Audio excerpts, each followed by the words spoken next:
Tata ba mama bandeko ya mboka Congo. Ngonga ya makambo tozalaki kobanga ekomi. Esali sikambula tukumi bale. Naze koganga lokola sentinelle oyo batie likolo ya tour ya contrôle. Pona kokebisa bino que munguna banguna basi bakoti na mboka, banguna baoyo bauti na Rwanda, oyo tobengi bango Batutsi Power, ezali lingomba ya bango oyo batu bazoko sala ba projet politique, militaire, économique po ya kobuma mboka na biso, po na kobotolo biso mabele,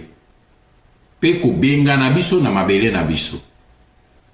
Na yebisaki bino ke likama wana ezeko ya eleki mbula tukumi bale, na komi ba livre, na komi ba article, na sali ba DVD. Lelo oyo na nyonso nazalaki koloba, bandeko na biso ba Congolais mingi na kati ya classe politique, na kati ya société civile, na kati ya ba jeunesse mingi ba préféré moto na moto asala pona libumu na ye, pona mwasi na ye, pe pona bana na ye. Mais eleko biso toze kowelaka moto na moto pona libumu pe pona mwana na pona na famille na ye, banguna bango basili kopusana. Na lobi boye pamba te, soko na lobi ke lelo yo boye na gangi mingi. Lokola ezalaka na mboka moto azoloba nkoi, namoni ye azali na zamba sima, tokende koboma nkoi. Namoni azali na zamba aze kotambola na bilanga, tokende koboma nkoi. Soki boke koboma nkoi na zamba te, butu mosusu kooka abi koi ye akomi, akoti na ndako, akangi mwana, akei na ye. Etumba ekoti shika na kati ya ndako. Na lobi yango po esika biso ba politicien na biso baze kotambolaka mokili mobimba pona kowelaka pouvoir na kati ya élection, na kati ya dialogue, na kati ya transition. Banguna bango bamoni ke ngonga na bango ekoki po bakamata mboka. Samedi na dimanche oye uti koleka, staff lingomba ya bakambi ya Tutsi Power nyonso bakutanaki na Goma. Na Goma bakatisi frontière bakei na Gisenyi, komi rassemblé autour ya Paul Kagame pona kosala likita monene, pona kozwa meko ya somo oyo ezali ko concerne mboka na biso. bazalaki bango nyonso autour ya Paul Kagame pe ya Hippolyte Kanambe oyo azali cheval de Troie na bango na mboka na biso. Baoyo bakendeki kozwa réunion na kati ya bakoko participer na réunion na kati ya Gisenyi. Ezalaki James Kabarebe, Azarias Ruberwa, Bizimana Karamueto, Moïse Nyarugabo, Deograce Rugwiza, ba généraux Bisengimana pe Yav, et puis mwasi ya Kagame, Jeannette Kagame. Omoni wana ezalaki bango na bango. But ya réunion, ordre du jour ya réunion wana ezalaki kali kambo moko. Il faut maintenant to sala mbangu ndenge bango balobi na kati ya likita na bango abi sikoyo il faut to sala mbangu to silisa projet na biso oyo ya kotoko kata Kivu po elongwa na kati ya Congo po lobi to kamata yango ezonga epai na biso. Tala but ya réunion oyo bango basali na Kivu na nini na Rwanda na frontière avec Goma na Gisenyi yango wana. Na kati ya réunion oyo basalaki ba officier Sambo oyo bazalaka ba spécialiste Kagame ya baze ba membre ya état-major particulier ya Paul Kagame oyo ye a charge bango basalaka kaka étude militaire stratégique ndenge nini bakokata Kivu ba longola yango na Congo po ekenda epai na bango. Ba 7 officiers wana bazalaki na réunion oyo ya Gisenyi. Kagame atuni na ye Kanambe a renforcé rapidement pe akamata charge ya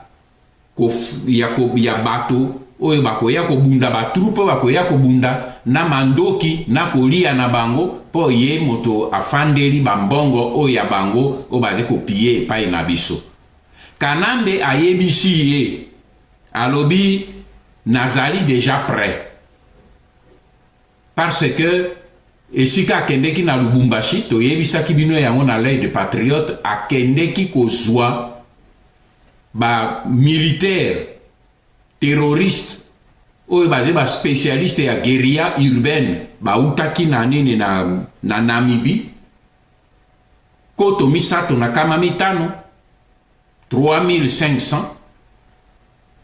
ba mosusu bakotaki na nzela ya makolo na Katanga kolongwa na Namibie pona koya wana parce que mission wana toyebisaki bino yango eleki sanza moko ke batu wana bakolongwa na makolo pe baze koya na nzela ba mosusu bakoya kote ya Kinshasa bakoleka na avion na pepo. Ayebisi Kagame alobi ba bakomaki na nini na Katanga oyo akendeki ye moko pona koyamba bango asili ko transférer bango kaka butu bango bazo sa mosala wana batu wana nini ba 1000 guerriero baze transféré na Beni pe Lubero. Bango nde batu bako déclencher bitumba pona ko faire croire que Rwanda komi na likama, Rwanda ko renforcer batu na ye pe basi batindi batu ebele mikolo ezoya bakotinda batu na bango na Rushuru Masisi pona ko renforcer pe ko nini décision parce que balobi il faut proclamer république ya Kivu ou bien république ya Volcan nano baponi kombote et kozala décider na prochaine réunion ya bango mais il faut proclamer république ya Kivu oyo ekomi détaché et kokoma indépendant na République démocratique du Congo pe début ya application ya balkanisation yango wana. Bandeko na ngai oyo tozalaki kobanga yango wana. Soki Paul Kagame na batuti power ba décider basala mosala wana euti pambate parce que bazali ko bamoni oyo euti epa ya ba américain ba yebi d'abord plan ya ba américain que les Américains va décider que par tous les moyens, il faut Kanambe à Longwa. Yami Bale, les Américains va décider que na Sanza ya Libua, na septembre, Bango bakobanda action o ya Bango pour na kosala trouble pour na kobenga na Kanambe. Yami Sato. Kanambe atindaki Kikaya na Janet Kabila na États-Unis pour bakene na mbongo bakene ko approcher batu ya Hillary Clinton pour na ko supporter campagne na bango pe bakoka kosola na entourage ya Hillary Clinton pour bamoni que bakanisa ki que lokola bango bazé en conflit na rivalité avec Obama. Comme cela, baluka komi kwa kisana kote wana po bamoni ke lokola bakozonga na pouvoir makambo na bango ebonga. Mbongo bango batia na Panama, ya mwana bazui po bakende kosala mosala wana. Metango bakomi kuna ebebeli bango parce que bamoni ke bato ya nini ya États-Unis ezala batu ya Hillary Clinton, batu ya Obama, bango nyonso bazali uni pour que il faut Kanambe akenda. C'est comme cela que Periello na un des collaborateurs proches à Hillary Clinton bakende ki komona bango na hotel ezala Kikaya na Janet pona koyebisa bango out to sengeli na biloko na bino ya bosoto te moto moko officiel akoyamba bino te bozonge pa bo utaki tango bango batuchi power bamoni détermination ya américain et puis surtout ndenge bamoni éveil ya bino peuple congolais ndenge oze ko telema wana ezai ba élément oyo Kagame ya kamati yango en ligne de compte pona ko convaincre bandeko na ye que lokola ba congolais bango moko pe babandi ko telema soki soulèvement esalemi avant bisoto kamata Bukavu to kamata Kivu bisoto perdre makambo talatino bango balobi il faut par tous les moyens, avant le mois de septembre, il faut déclencher chaos pour proclamer République du Volcan ou l'État libre de Kivu. Mes frères, na sengi bino débatté, na sengi bino bon dimangate na lobi ça fait 20 ans. Chaque fois na zeko yebisa bino likambo ezeko salema. Après ezeko salema. Oyo na ye koyebisa bino ezali etape ya suka oyo bango baye kokoto na yango pona kosilisa mboka na biso pona koboma mboka na biso bato oyo bamoni pe batali mentalité ya biso bakongolais bandeko na ngai babandaki kozwa mboka na biso baenvahir mboka na biso est ouest nord sud batali mibali ya Congo bamoni ke moto moko azeko bouger te babomi ba chef coutumier na biso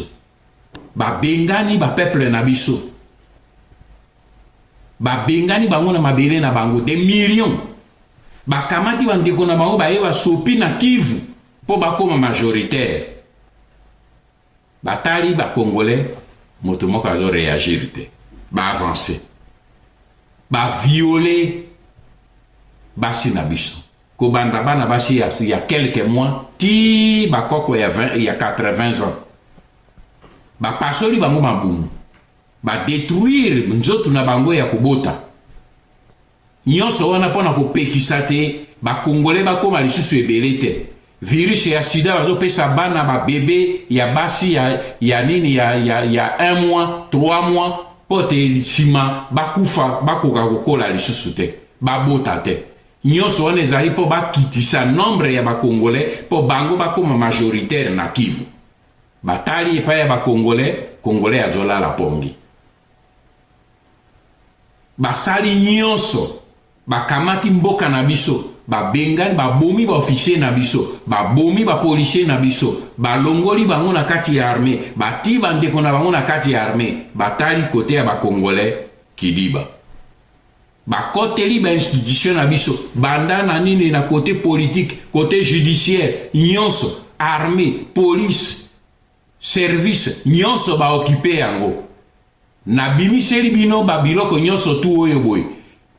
mais ba Rwandais ba banga ki tango rapport wane bimaki balobi soulèvement et ko salema mais ba tali peuple congolais qui dit ba sepeli bande konangai nyoso wana tolali pongi mais toyeba ke oyo tokomi na étape ya suka tokomi awa na étape oyo ya suka étape oyo ezali kosala te ba Rwandais bakosala lisusu balongoli masque na bango babwaki po bakomi na suka basengeli lisusu na bakosengeli lisusu na bakolabo te bakosengeli lisusu na batraître te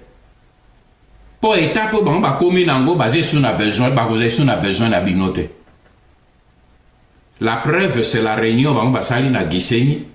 congolais nani azalaki sukuna est-ce que kolabo moko azalaki su na kati kuna ezalaki bango na bango tutsi power po sikoyo ekomi étape oyo o bakoya kodomine sans masque bakobwaka masque po bakamati Kivu bazwi Kivu mpe baanexe tokolala boye yango wana na mi adresse nalingi komi adresse na basoda bapolisier oyo bazali affecté na bagarnison oyo ezali na Kivu na province orientale na Maniema na Nord Katanga bozali concerné soki bino botelemi te peuple ya koperdre mboka mais bino bokokufa boze mibali nayebi ke boze na munition te bozotindelanga mikanda mingi toze na munition te bapimi so ne me bozali basoda identifier d'abord camp esika bapaya wana baye komi retranché bazali na dépôt de munitions boyebi eloko nini harcèlement militaire kotika bango bakamata initiative te banda bino nde pekisa bango bazwa initiative kozila te babanda bongo bino bobanda kokriye banda nazwi barapport ebele ya baofficier boze na kote ya est boze kopesa badetail oyo tokoki kopesa awa te mpo etia menemi puce à l'oreille te mais nazongiseli mpe bino réponse tozei na position classique te tozei biso nyonso comme barésistant banda kotika monguna banda te yo banda kamata initiative ya situation bango bayebi Kivu koleka bino te bayebi zamba ya Kivu koleka bino te bayebi mabere ya Kivu koleka bino te bauti na Namibie bauti na Rwanda bauti na Zimbabwe bayebi terrain koleka bino te boze bato bozila bango te na bandeko oyo ya barésistant oyo bazali na Kivu naze kobwakela bino fololo mpo nayebi ke sans bino mbele Kivu ekenda kala mais boze ko se battre dans des conditions difficiles biso nyonso toze dans des conditions difficiles parce que ezali likambo ya mabele tozolukana na bamoyen te ezali likambo ya mabele tozali solidaire na bino parce que étape oyo bakomi nango lelo eza étape oyo badeside ke babotolo bino mabele nanko pe moto ya koya kolobela biso ke ONU oyo afandi partout na Kivu ayebi sekele ya makambo oyo te aza te ONU ayebi communauté internationale bayebi conseil même euti epai ya bango moko kuna bayebisi na nani na Kagame si vous voulez avoir le Congo c'est maintenant ceux qui ont raté maintenant ce sera trop tard parce que ma condition ni le temps qui reste est contre yo talatino ba tuti power ba décider personne azolo ba c'est pour que e gêner bango tozo tombola ba sekelo nyonso po to neutraliser une bonne partie ya oyo balingi ko sala parce que balo bakasoko moni ndoki belela yango wana naze ko belela epai na bino ngonga oyo toze nango eze ngonga ya komi distraire te ezala bino bano boze na diaspora eze ngonga ya komi distraire te ya bato baze koya pona kosalaka ba débat inutile tika bato ya débat inutile to kota na kati ya objectif ya combat bazo ya ko distraire biso libanda na ba débat ya lokuta ya bato oyo ya lokuta bazotindela biso mpona koya kotia trouble na kati na biso ezala bakomisango baze kozwa mbongo ebele nalobi bango nyonso te me mingi oyo baze libanda oyo ya kati na mboka toloba te bakanga bango monoko bazozwa nini mbongo mpona koya koveikule bathèse mpona koluka koendormir mpe koembrouye bino bandeko na ngai ndenge lokwa tolobi biso toze kobelela bato mpona haine contre barwandais te toze kobelela bato na haine contre batutsi te tozali kobelela contre lobby ya batutsi power ya bahégémoniste baexpansionniste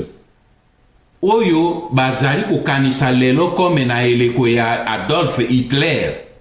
que race na bango ethnie na bango ezali supérieur na ba ethnie mosusu parce que bango supériorité na bango euta na nzambe bozoba wana même ba puissance coloniale et supportaka yango po e dominer biso pe po e kokako lelo baze ko continuer encore ko supporter bêtise wana hérésie wana pour que ba kokako piller ba richesse ya mboka na biso bino bokota na kati ya distraction ya ba débat wana te mingi baze koloba bino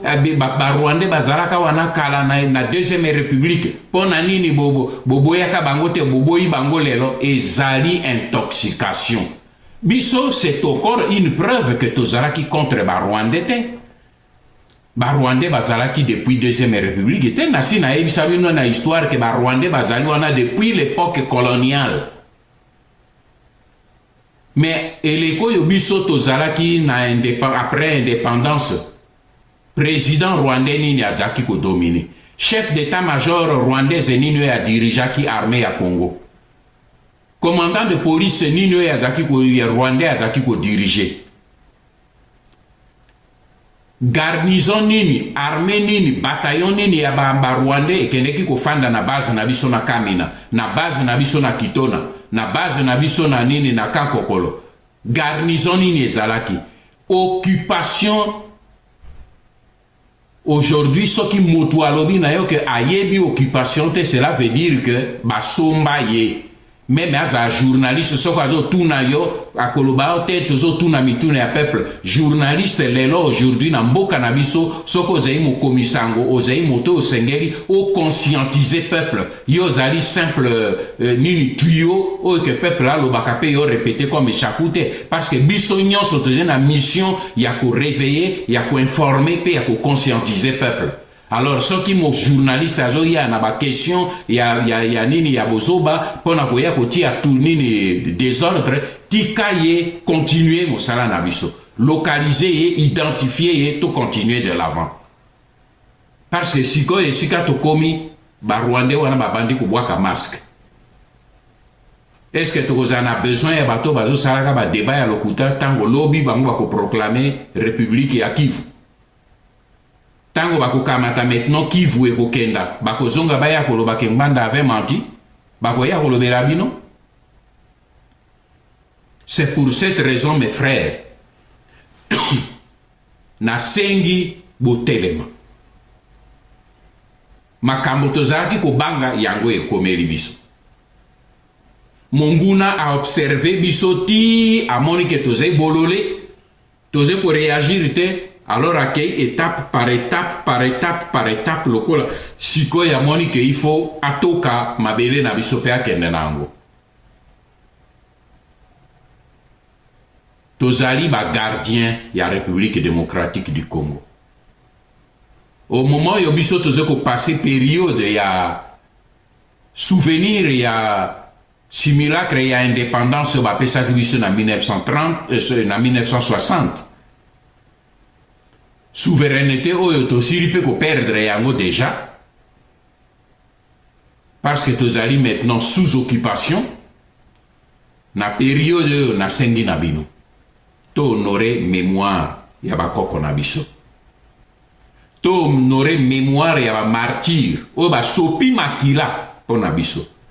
po ba mosusu balobi ki balingi su ba to sopa makila te ba mosusu balobi ba to lingi su peuple a sopa makila te pe bato bazolobela bino baze na poto batanga na poto bazo mono ba cimetière o ya Normandie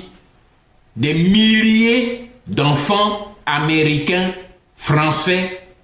anglais ou ba sopi makila na bango ba pesi vie na bango pour que ba libérer la France pe ba fandi na France balobi non nganda benga batu na soulèvement parce que makila e ko sopana comme si on peut libérer un pays, on peut libérer un peuple sans que le sang coule. Wana ezotali sabino bolole, il y a une certaine classe, une certaine élite oyo tozena yango. Si keze sous monga ya débatté, l'heure de la vérité a sonné. Bayo basala ki tembe, l'heure de la vérité a sonné. Si que kozalate, est-ce que Mbanda avait raison ou n'avait pas raison, lelo to komi na niveau bango ba décider ba passer na vitesse supérieure. To bonde na nzambe kaka te lo kwa tozo dénoncer bango. Pe na ba action oyo to ko entreprendre ndenge lo kwa na sengi na bandeko sur le terrain et déranger bango pe stopper bango. Que Dieu protège le Congo. Debout Congolais, Poto Pesa na bana na biso, un pays beau et grand au cœur de l'Afrique. Ingeta, que Dieu vous bénisse.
Kanambe a renforcé rapidement pe a kamata charge ya bato oyo bakoya ko bunda ba troupe bakoya ko bunda na mandoki na kolia na bango po ye moto afandeli bambongo oyo ya bango o baze ko piller pa na biso. Kanambe ayebisi ye alobi nazali déjà prêt parce que esika kendeki na Lubumbashi to yebisaki bino yango na l'œil de patriote akendeki kozwa ba militaire terroriste oyo baze ba spécialiste ya guérilla urbaine ba utaki na nene na Namibie koto misato na kama mitano 3500 ba mosusu ba kotaki na nzela ya makolo na Katanga kolongwana na Namibie pona koya wana parce que mission wana to yebisaki bino yango eleki sanza moko ke batu wana bakolongwana makolo pe baze koya na nzela ba mosusu bakoya kote ya Kinshasa bakoleka na avion na pepo. Ayebisi Kagame alobi ba bakomaki na nini na Katanga o ya kendeki ye moko pona koyamba bango asili ko transférer bango kaka butu bango bazo sa mosala wana batu wana nini ba 1000 guerriero baze transféré na Beni pe Lubero. Bango nde batu bako déclenché bitumba pona ko faire croire que Rwanda komi na likama, Rwanda ko renforcer batu na ye pe basi batindi batu ebele mikolo ezoya bakotinda batu na bango na rushuru masisi pona ko renforcer pe ko nini décision parce que balobi il faut ba proclamer république ya Kivu ou bien république ya Volcan nano ba poni kombote et kozala décider na prochaine réunion ya bango mais il faut pas proclamer république ya Kivu o mi détaché et koma indépendant na république démocratique du Congo pe début ya application ya balkanisation yango wana bandeko na ngai oyo tozalaki kobanga yango wana soki Paul Kagame na batutsi power ba décider basala mosala wana euti pamba te parce que bazali ko bamoni oyo euti epai ya baaméricain bayebi d'abord plan ya baaméricain que baaméricain ba décider que par tous les moyens il faut Kanambe alongwa ya mibale baaméricain ba décider que na sanza ya libwa na septembre bango bakobanda action oyo ya bango pona kosala trouble pona kobenga na Kanambe ya misato Kanambe atindaki Kikaya na Janet Kabila na États-Unis po bakende na moni ye azali na zamba sima tokende koboma koi na moni azali na zamba aze kotambola na bilanga tokende koboma koi soki boke koboma koi na zamba te butu mosusu koyoka abi koi ye akomi akoti na ndako akangi mwana akei na ye etumba ekoti sika na kati ya ndako na lobi yango po esika biso ba politicien na biso baze kotambolaka mokili mobimba pona kowelaka pouvoir na kati ya élection na kati ya dialogue na kati ya transition banguna bango bamoni ke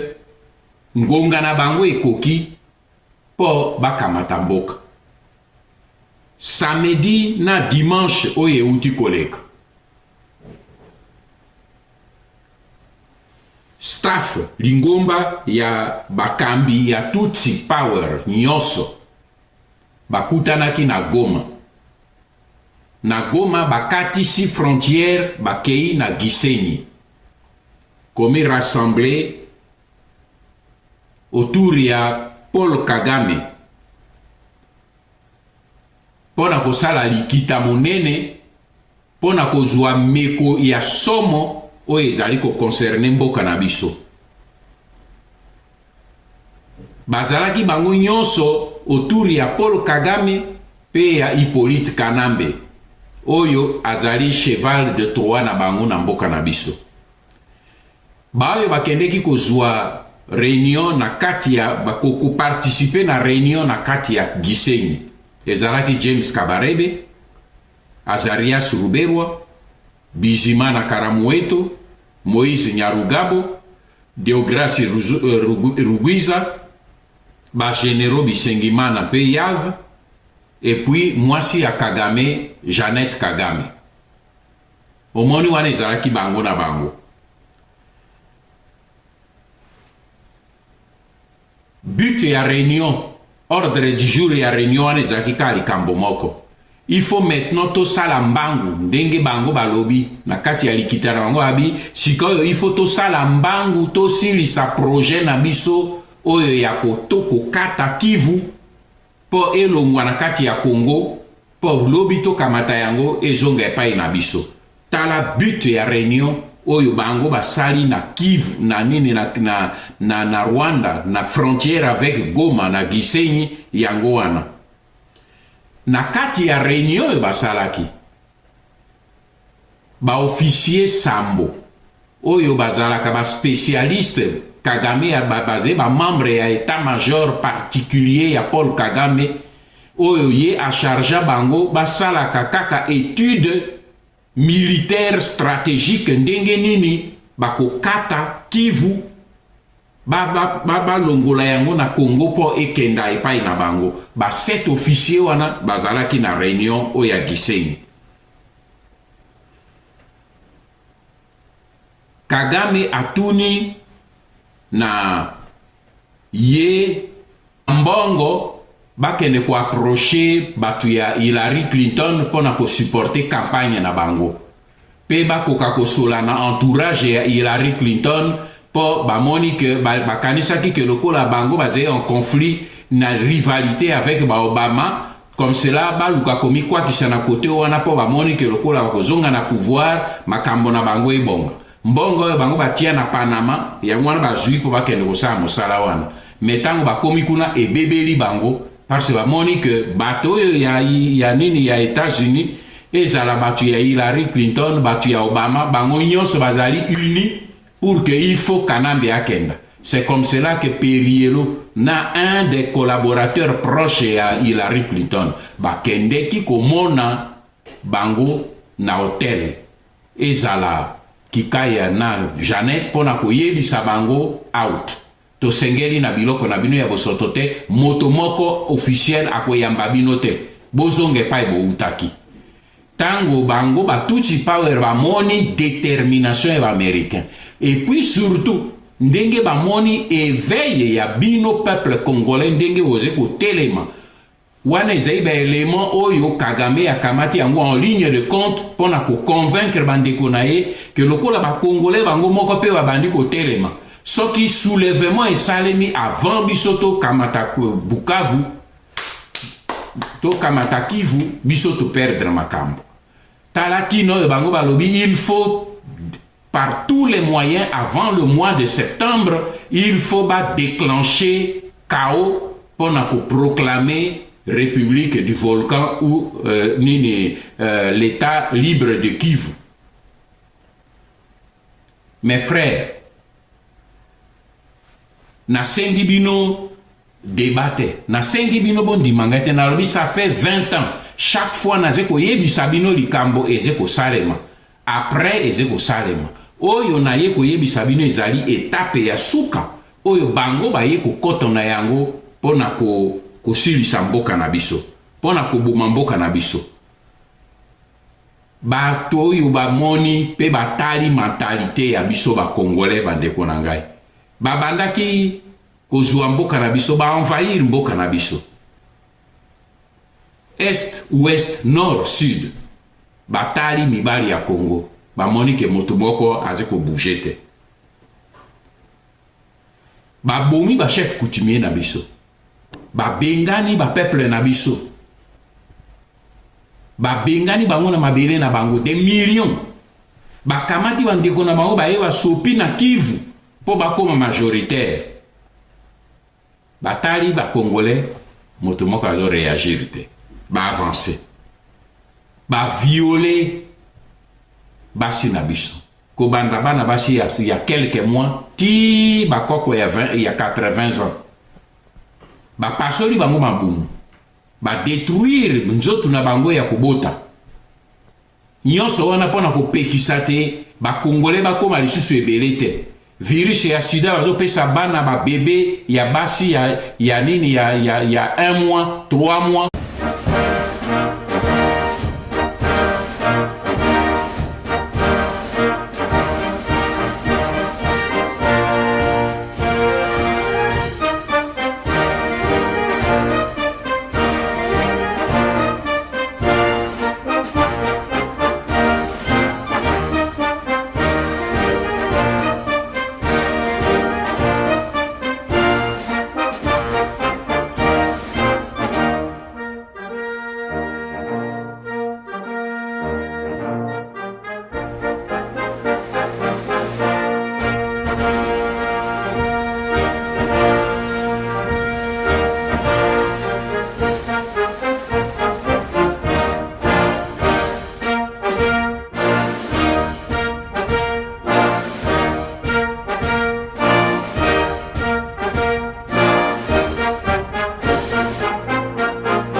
bamama bandeko ya mboka Congo. Ngonga ya makambo tozalaki kobanga ekomi esali sikambula tuku mibale. Naze koganga lokola sentinelle oyo batie likolo ya tour ya contrôle pona kokebisa bino ke munguna banguna basi bakoti na mboka, banguna baoyo bauti na Rwanda oyo tobengi bango Batutsi Power, ezali lingomba ya bango oyo batu bazo kosala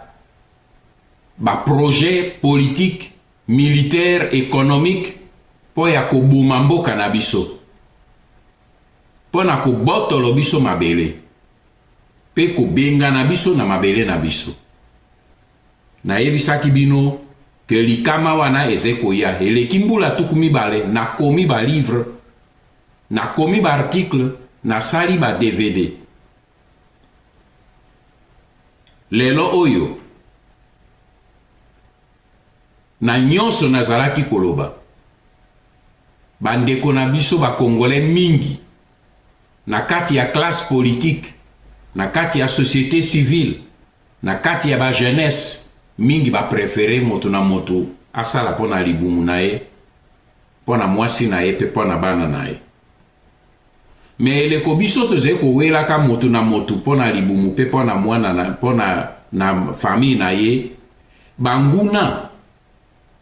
bango basili kopusana. Na lobi boye pamba te soko na lobi ke lelo yo boye na gangi mingi lokola